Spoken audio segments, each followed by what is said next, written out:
بسم الله الرحمن الرحيم صلاة والسلام على خاتم الأنبياء سيدنا محمد وعلى آله وأصحابه أجمعين. أهلا وسهلا. Oh, 2 Americans and 4 Canadians on to Serenity. I love it.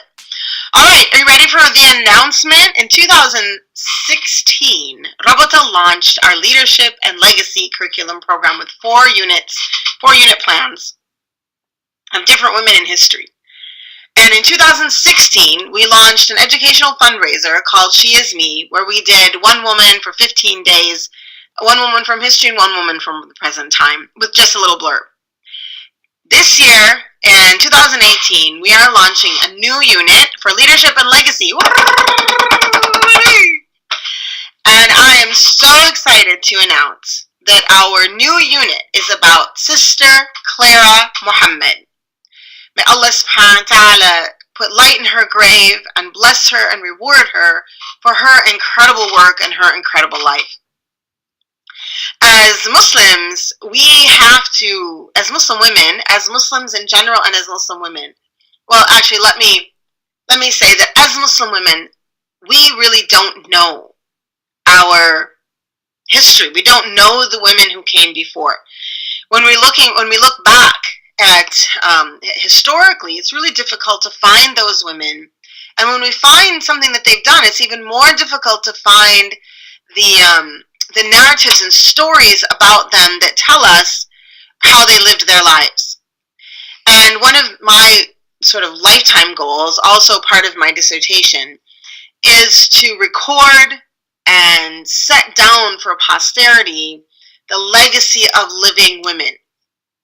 I think that's important because as the world gets darker and darker, and as we go further and further away from Islam and from the time of the Prophet ﷺ, it's more and more important to leave for children an example of how to live and a clearly set out narrative of what that means amongst different people, and especially as people that they can see themselves in. And so one of my goals in the rest of my life, whatever Allah gives me of life, is to record the legacy of people, and I'm hoping for that to be of women, and I'm hoping that will be a project of Rabata as we move forward. The other half of that is to find the legacy of those who have gone before and to report on them and to share with us today, and again, with our progeny, those who will come later, the stories of those who went before.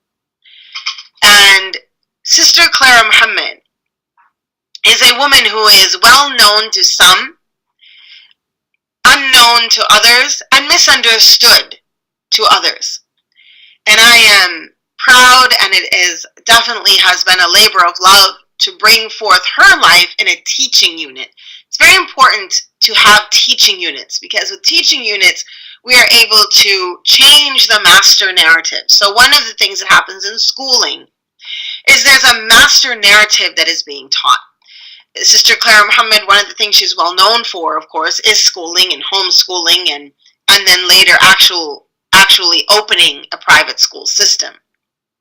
One of the reasons she did that is because she felt that her children, she believed correctly, of course, we know this, that her children in going to public schools were being taught a master narrative that did not include them. And the term master narrative means the main story that is told. Every community has it. It's not that one society is a villainous society, so they have that. Muslim communities have a master narrative too. And our master narrative, for example, I see people talking about it all the time. They say, oh, Islam is a patriarchal religion. Oh, the master narrative is that,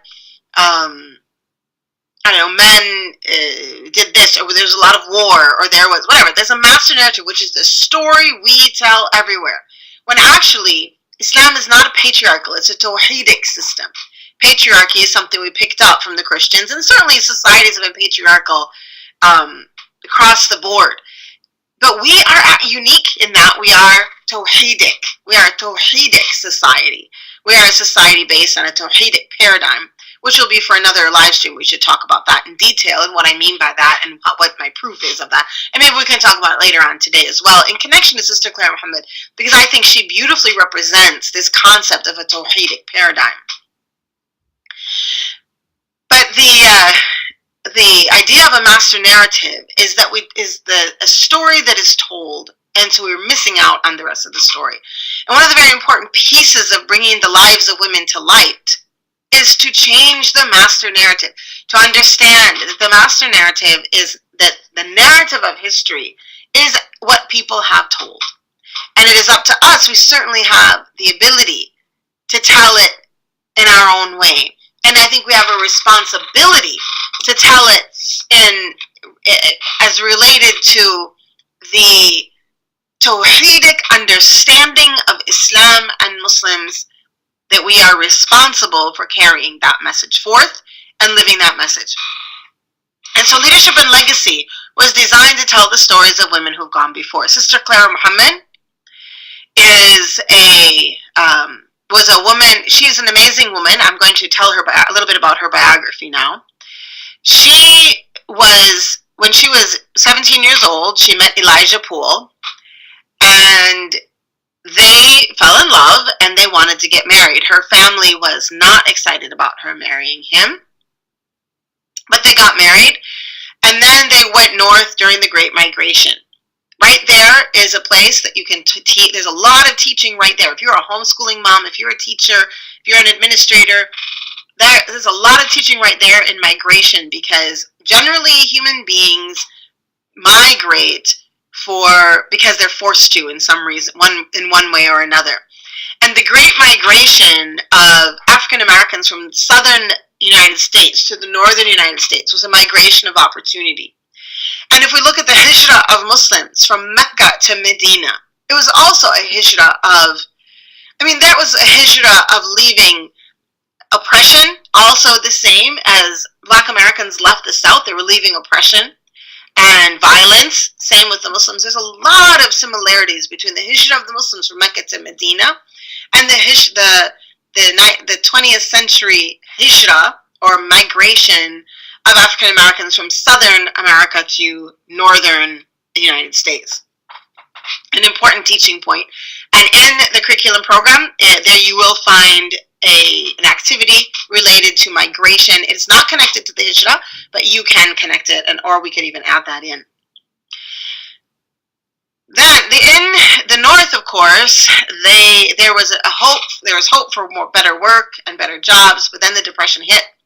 And that also went out the window when after World War I, the prejudice of white America in general fell down upon Black Americans wherever they lived, especially with the Depression. So Sister Clara and Elijah Poole at the time, they were in a state of great poverty. And they had a number of children at the time. I'm not sure how many right now. I'd have to look back at the narration, or the story. But there's a really poignant story where her eldest son is out all day looking for food, looking for work, looking for something to bring home. He comes home empty-handed. She goes out. Sister Clara goes marching out into the wide world and looks for food for her children, work. She used to take up odd jobs, anything to bring home for her family.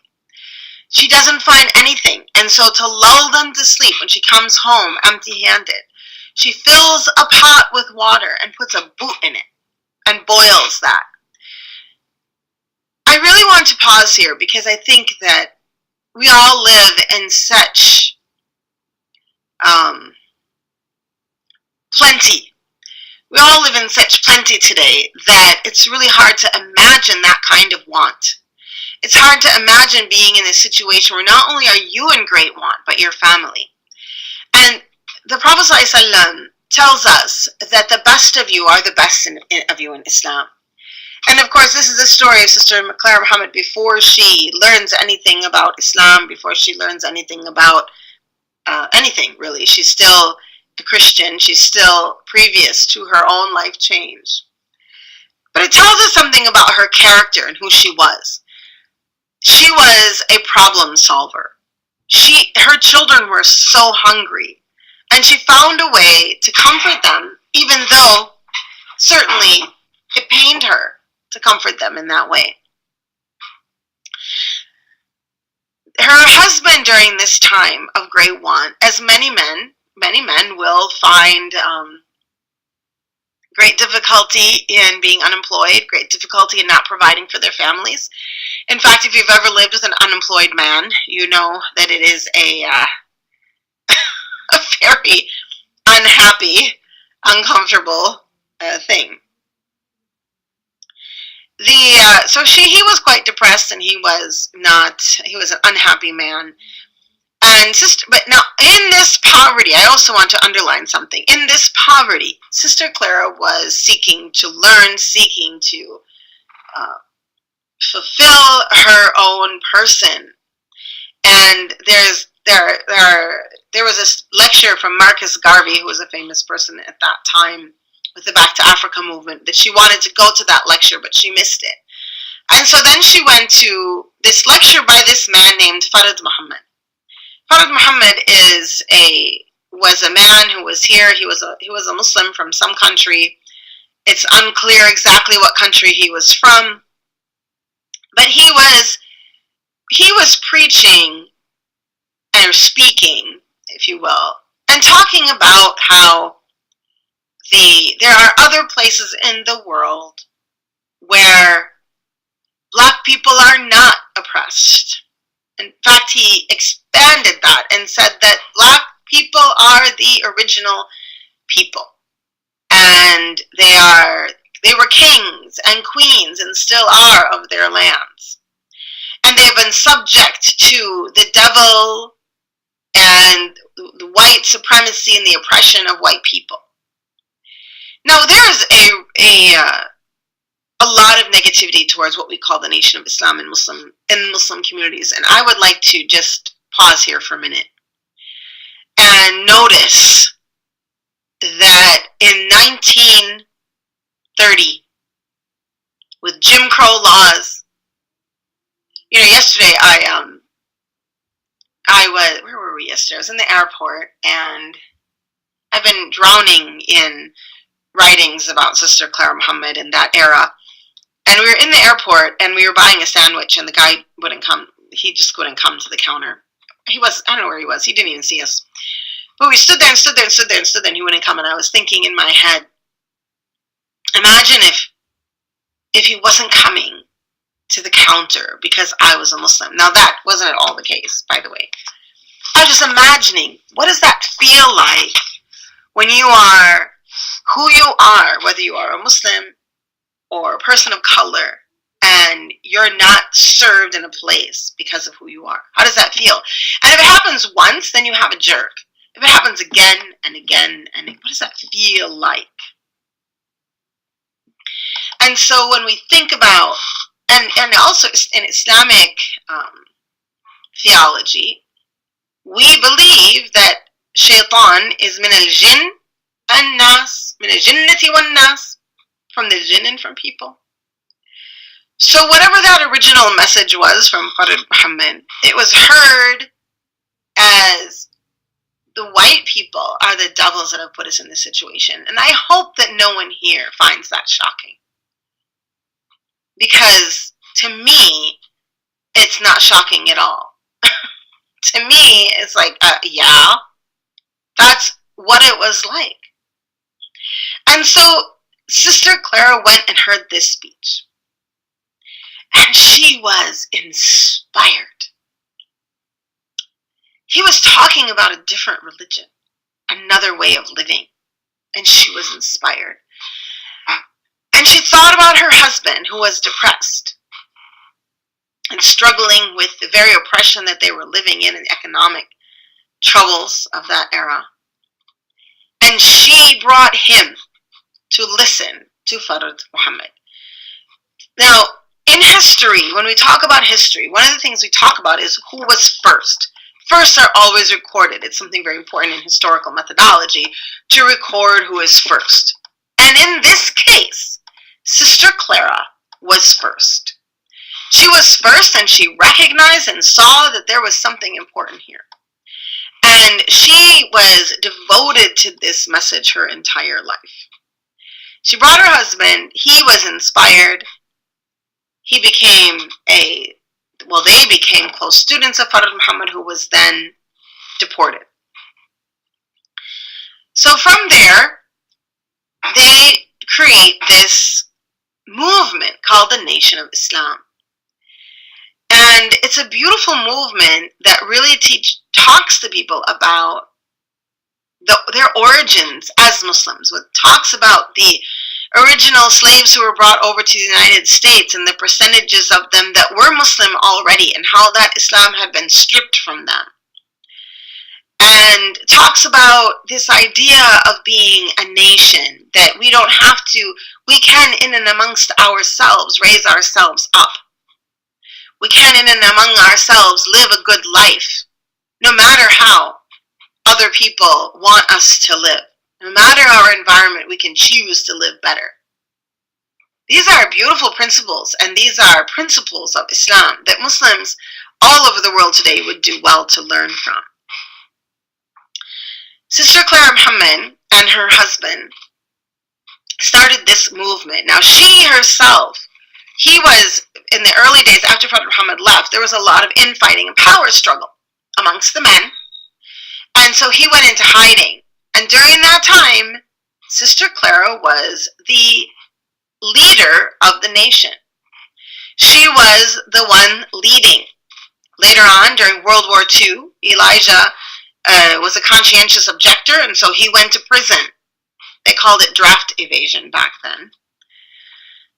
And he went to prison.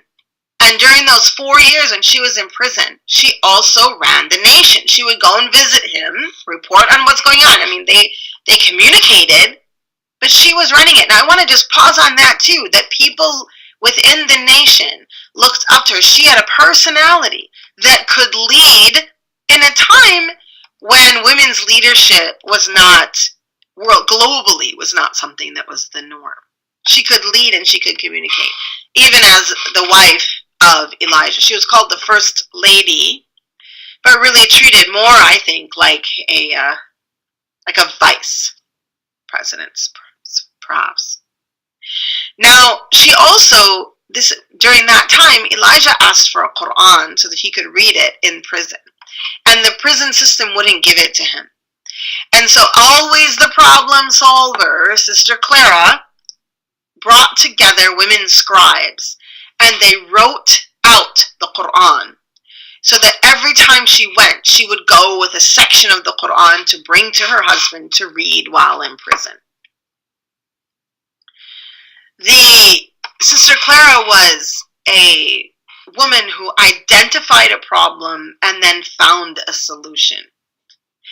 And also, as her children grew, and so I talked a little bit earlier, but this was the 1940s. And in the 1940s, in the 1980s, there was no such thing as homeschooling. I mean, there was, but it was mostly illegal. Most people didn't do it, even though President Lincoln was homeschooled. The movement for homeschooling was illegal for years and years and years. We were trying to build a citizenry of factory workers, as you all know. I'm a school person, so, but I still recognize that. And so homeschooling was illegal even in the 80s when I had my first child. It had begun to be a little bit of a movement then, and now we all know that homeschooling is a really serious industry where a lot of people are homeschooling because a lot of people recognize the difficulty in the public school system, teaching things that they just don't want their children to learn, from bad manners to poor historical events to not recognizing them, not having diverse literature, etc., etc. Sister Clara kept her children home to teach them at home, and she began to teach them. And there's a very famous anecdote about her where the truant officer comes to her door to insist that they all go to school.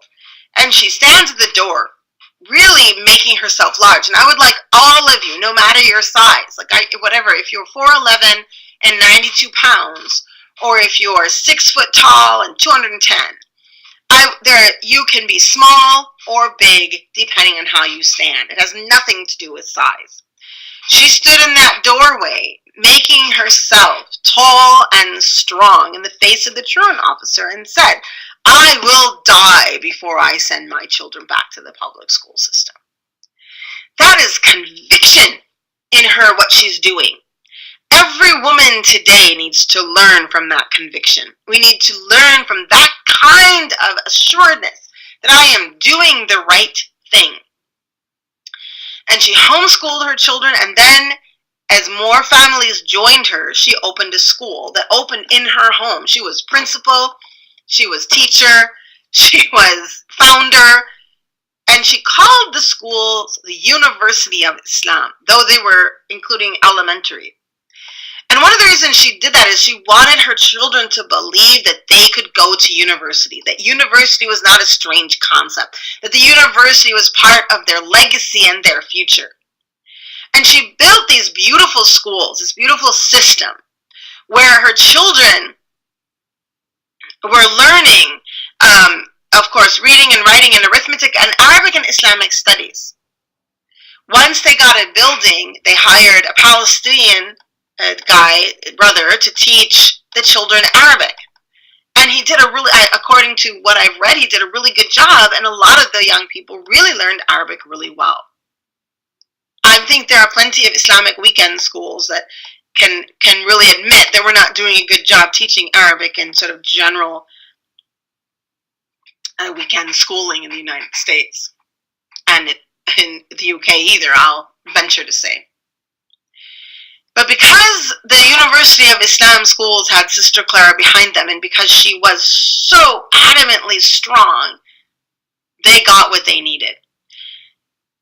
Now, those you doctors, listen to this. In 1942, Sister Clara was diagnosed with stomach cancer. Stomach cancer is a very painful cancer.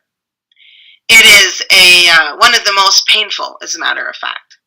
And she had surgery where they cut out the cancer. So that would mean that they cut out at least a good portion of her stomach. And then they gave her 5 years to live. This is 1942. She lived for 26 years, till 1972. During which time, she did all of this work that we're talking about, as a person who had recovered from cancer. Her husband wrote a book called Eat to Live, and she was the sort of, the teacher of that book. And she would teach and talk to people. One of my favorite things about her is that it talks very much about how she would host meetings in her home, host breakfast, feed her children. It talks about her schedule. And her schedule is the schedule of any successful person, any successful, truly devoted person. She would get up before dawn, before the early morning prayers. It's not clear to me exactly what time, but she would get up, she would shower, she would pray, and she would put her homemade whole wheat toast out for breakfast with orange juice and coffee. And I have to say, I was like, oh my God, she was making homemade bread every day. You know that was a house you wanted to be in. You know, we have a program called Falah at Rabata. We haven't done it in a while, but we're going to bring it back, inshallah. And that is it is a program about it's a workshop about how to be successful, how to apply Islam to our life to be successful. And as I was reading Sister Clara Muhammad's life, I was saying to myself, she is Falah. She is of the Muflihun. She is, here's a woman who is making bread. Yeah, she's making bread every day. And I suppose she made it, after breakfast. So then they would have it at dinner, and then she would toast the rest for breakfast. That's the way I'm imagining it. And this beautiful nutrition coming from her hands and her heart to her family. And to her guests. So her guests would come. Also, her grandchildren say that she always had baked goods around. And like when I was a little girl, my grandmother had a snack cupboard. And that snack cupboard had bugles in it and crackers. And actually, when I would go, it had one container of snickerdoodle cookies because I really liked those. But it seems that Sister Clara had some kind of a basket or some kind of a something that had in it many different types of homemade baked goods from scratch whenever their grandchildren would come. And to me, this is really important because her work, I don't really want everyone to notice that she founded and ran these schools, that she was part of them. She was part of the leadership of the nation. And I don't want anyone to misunderstand that she was, I want to be really careful how I say this because I want to elevate the idea of being grandmotherly and motherly. I want to elevate that, and I want to take it off of the page where it's something that we ridicule, because I think there is a place that people are like, well, that's nothing, which of course we all know it isn't nothing. But what I want to say here is I want to really see that extra effort done within the context of all the other work she was doing to upraise a nation, a real nation, a nation of people that needed her and relied on her, that she cared for truly and really. And yet she made the time to make and bake healthy things for her family. She also baked a lot for bake sales. The Nation of Islam, when we're talking about Islam in America, and I don't know about other places, but we actually have a food that we can call a Muslim food that does not exist anywhere else in the world, and that is called bean pie. And if you've never had bean pie, I assign you the homework of going out and getting some bean pie today. It is, oh my God. And if you are in Atlanta, go get it at the cafe next to the mosque down there, the Muhammad Mosque, I think it's called. And oh my God, that's all you will thank me. You will totally thank me. But this bean pie is an invention at the Atlanta Masjid, yeah.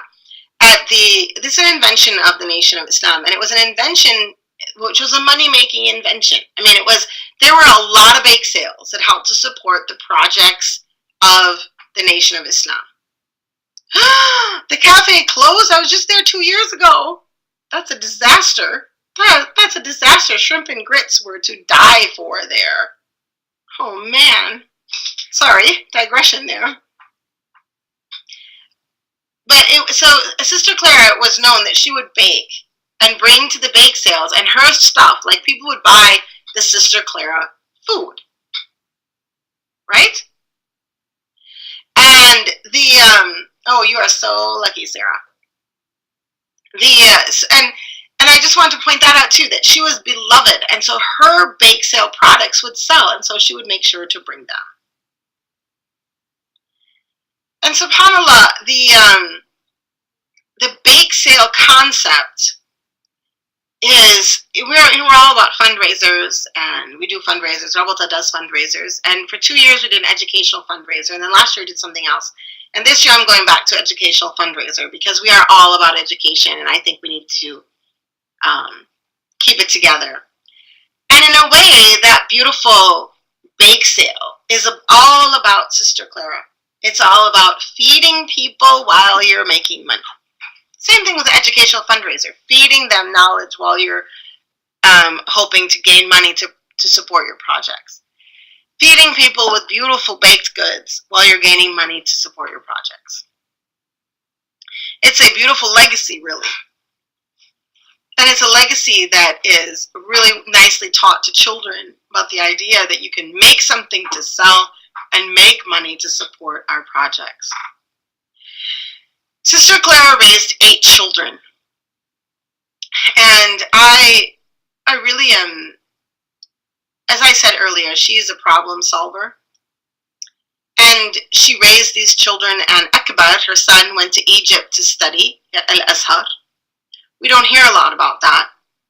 Of course, Warith Deen, after the death of his father, he became the leader of the nation and brought it in a very public way to mainstream Islam.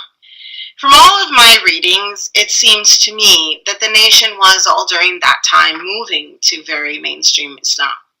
And I certainly accept that people would argue with me about that. But what I see about Sister Clara, who went to Egypt and visited Aqaba, who all of her life, even in the 40s, can you imagine in the 40s?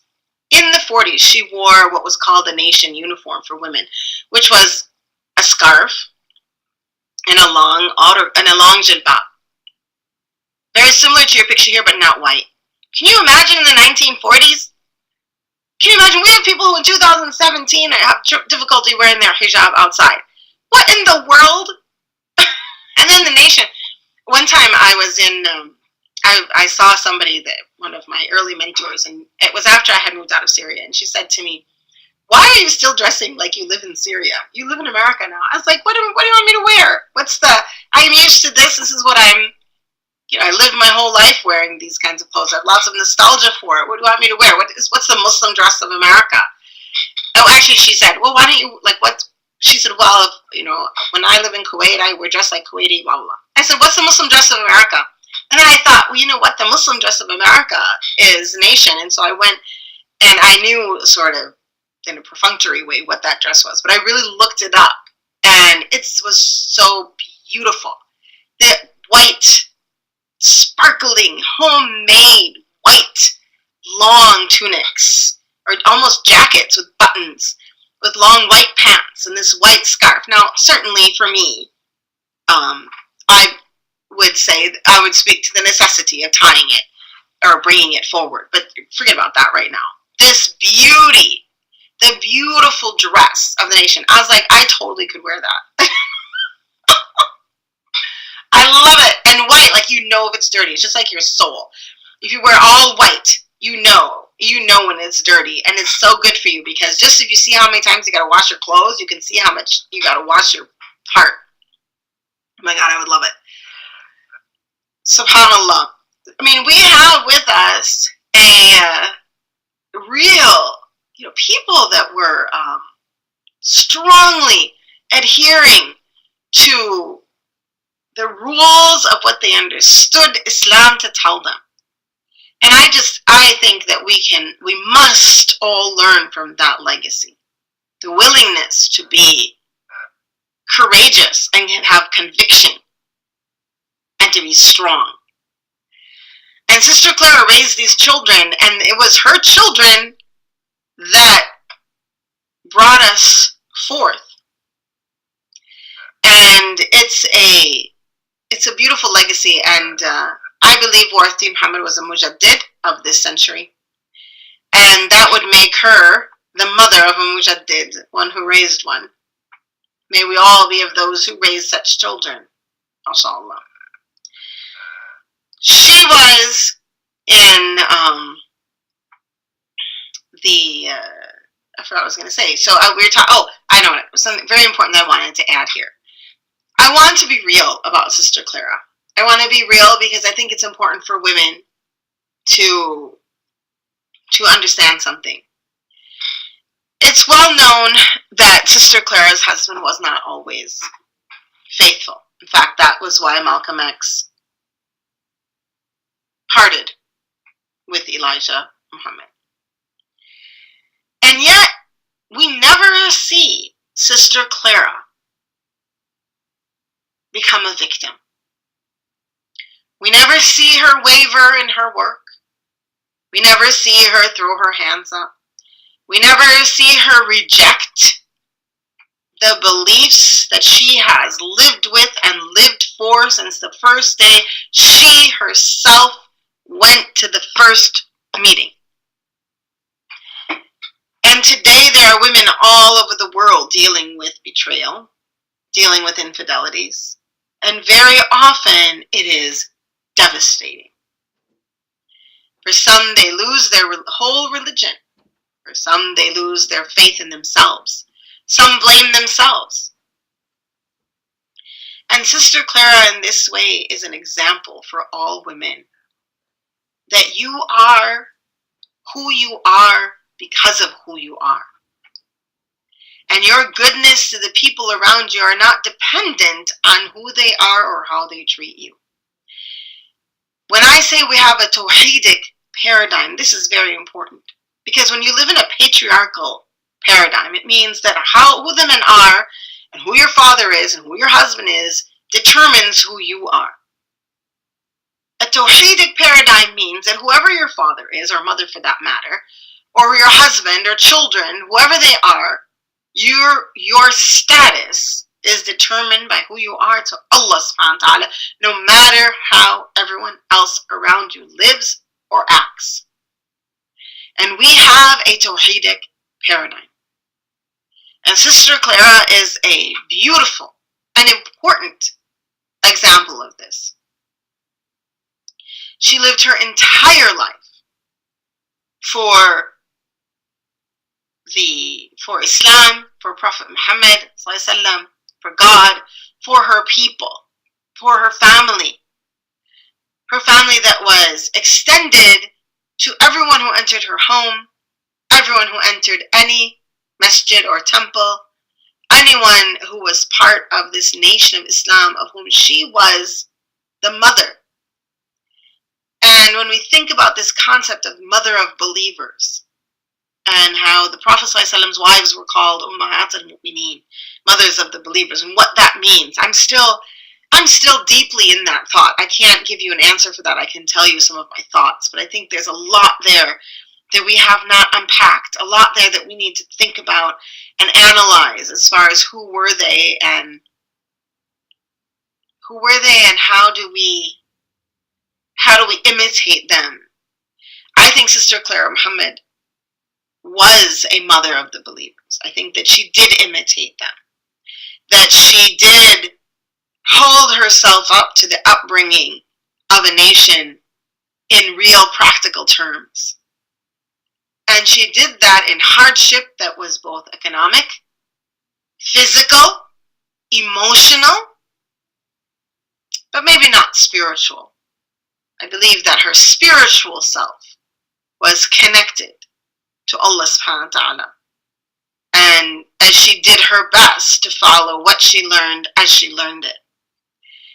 And I really hope that with this unit plan, we are able to teach our Muslim children about Sister Clara Muhammad, about the Nation of Islam, that we can bring in the United States, in North America, we can bring our immigrant communities closer to our Black American communities, and that we can come together and work together and share, because we have a lot to help each other with, and we need to grow together and respect one another and see one another for the great rich history that we have, and especially the history of Black American Muslims who were able to do what immigrant Muslims were never able to do, which is create an economic, social, spiritual, educational ummah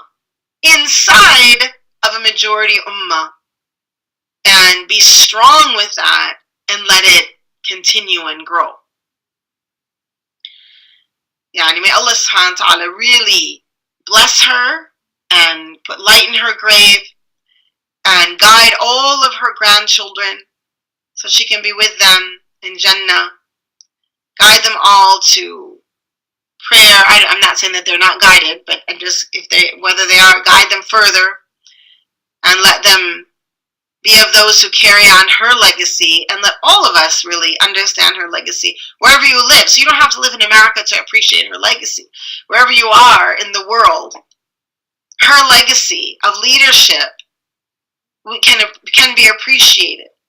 Her legacy of leadership can be brought forth wherever we are to help women in our communities hold on to their faith. Not just hold on, but give back to community and uplift community, work together. Like they were scribes, we can be scribes. We can be, what's the problem that needs to be solved? We can solve it. We can, I'm sure we can. We can solve the problems of today.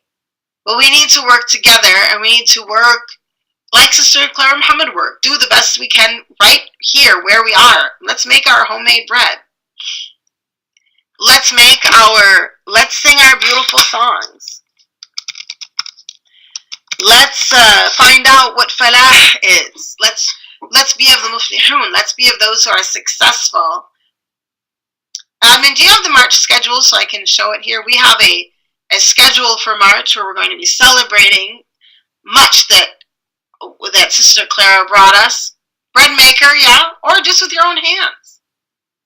Or just with your own hands. You don't have to go out and buy a big bread maker. You can just make it.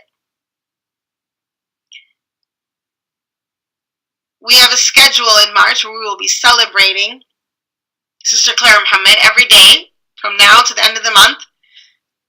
We'll be celebrating her in many different ways. We'll be celebrating her with recipes and with interviews of people that are living today in leadership and legacy. We'll be celebrating with some homeschooling and educational tips and tricks. And we're going to have daily, so keep an eye on Rabata, keep an eye on our social media sites. We will, in our YouTube channel, we'll have some videos, we'll have all sorts of fun stuff every day. Today is the launch. You'll be able to download the curriculum, I believe, on Monday, or maybe Tuesday. It takes our web guy a little bit to get it up there. And once we can download it, we will announce it and be ready for that. You can teach, if you're a homeschooling mom, you can also give it to your public school. We have 4 other units already available on the site. You can download those and take those to your school, take them to your public school, take them to your homeschool, take them to your friends. And, very nice. Further information on Sister Clara Muhammad. See Dr. I can't have my glasses on. Dr. Rahman, who's a guest speaker at my Islam Focus. Excellent. Excellent. Yeah, so this is a unit plan for young people. But definitely read that doctorate. I hope she's going to publish that book. Check out our other 4 units and bring those to your public schools, your Islamic schools. And they're really great lesson plans. They're fantastic lesson plans dealing with all sorts of different issues, stereotyping, and etc. Their core curriculum, their common core, related to the common core. So that's also good for those who are teachers. And so we'll have Sundays. We'll have tea every Sunday. We're going to do an FB live tea with Anse, or coffee with Anse, which means that we're just going to chat on FB live. So there's not going to be any topic. You just come on and talk to me, and we'll just have coffee together, or tea, depending on what you want. Monday, we're going to have recipes. The first Monday, I am going to present, and every recipe is going to be a family recipe. I'll do it the first Monday. We'll have other guests the other Mondays. And we have interviews on Tuesdays. Wednesday, we'll be doing stuff about schooling, homeschooling, supplementary spiritual and Islamic learning, and Islamic schools. Thursdays, we'll be talking about tough issues, real issues, and how, because Sister Clara dealt with those tough issues without letting it faze her. And we want to talk about tough issues and give you tips and tricks for overcoming those tough issues. We're not going to dwell on them. We're going to say, all right, how do we move forward? How do we move forward from those tough issues? And the first issue on Thursday actually is going to be for our single sisters who are struggling and feeling frustrated because they're not married. And we're going to talk about how to deal with that. Another one is going to be infidelity itself, and another one is going to be toxic relationships.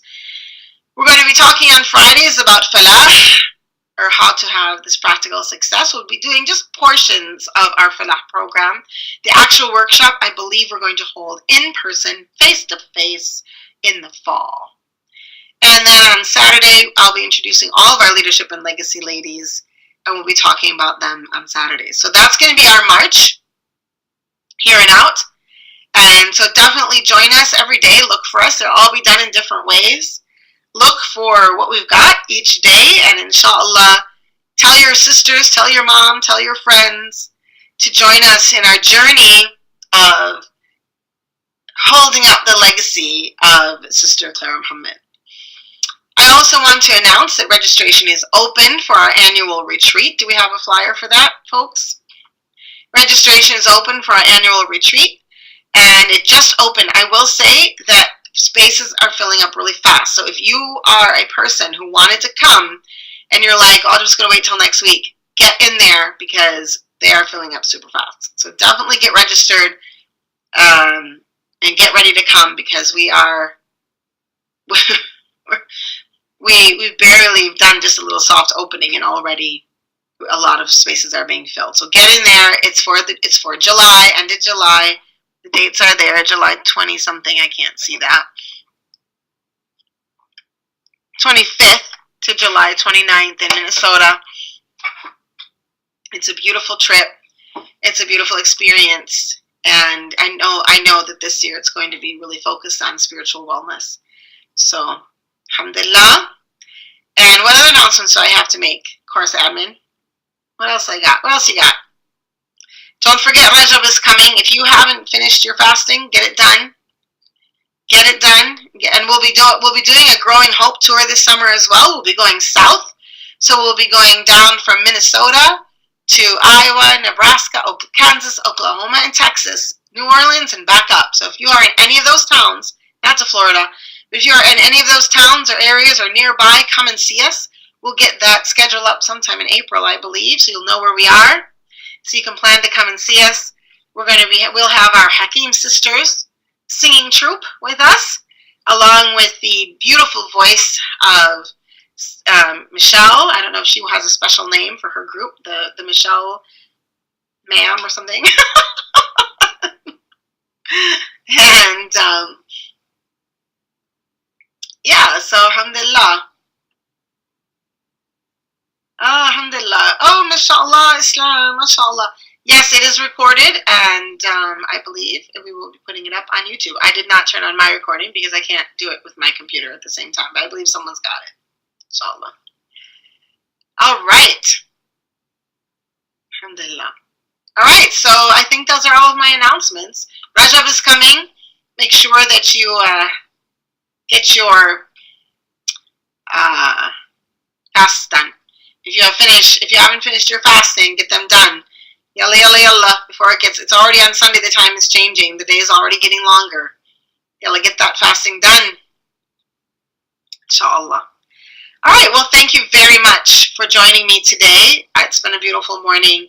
And inshallah, we'll spend the rest of the month really elevating the leadership and legacy of women that went before and raising our daughters to be the leaders of tomorrow, following in the legacy of all of those who've gone before. Inshallah. Have a wonderful day. I'm in Buffalo today. I will be speaking at the Rahama Foundation, and they are trying to raise money to build a shelter for victims of domestic abuse. So good job for Rahama. May Allah help them and help them raise the money that they need. And I hope that each of these different actions can help us to eradicate such horrors from our community, inshallah.